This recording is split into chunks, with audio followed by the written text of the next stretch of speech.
أعوذ بالله من الشيطان الرجيم.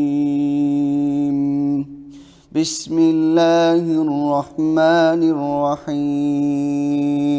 والطور وكتاب مسطور في رق منشور والبيت المعمور والسقف المرفوع والبحر المسجور إن عذاب ربك لواقع ما له من دافع يوم تمور السماء مورا وتسير الجبال سيرا فويل يومئذ للمكذبين الذين هم في خوض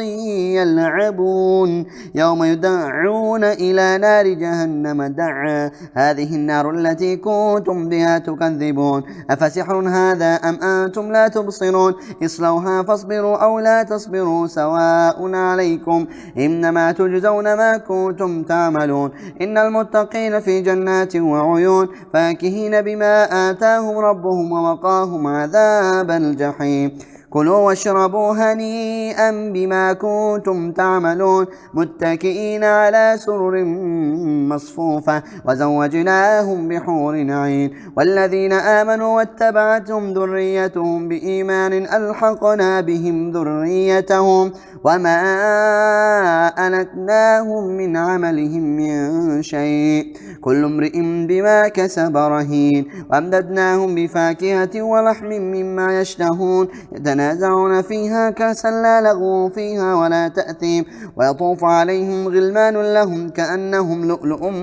مكنون وأقبل بعضهم على بعض يتساءلون قالوا إنا كنا قبل في أهلنا مشفقين فمن الله علينا ووقانا عذاب السموم إنا كنا من قبل ندعوه إنه هو البر الرحيم فذكر فما أنت بنعمة ربك بكاهن ولا مجنون أم يقولون شاعر نتربص به ريب المنون قل تربصوا فإني معكم من المتربصين أم تأمرهم أحلامهم بهذا أم هم قوم طاغون أم يقولون تقوله بل لا يؤمنون فليأتوا بحديث مثله إن كانوا صادقين أم خلقوا من غير شيء أم هم الخالقون أم خلقوا السماوات والأرض بل لا يوقنون أم عندهم خزائن ربك أم هم المسيطرون أم لهم سلم يستمعون فيه فليأت مستمعهم بسلطان مبين أم له البنات ولكم البنون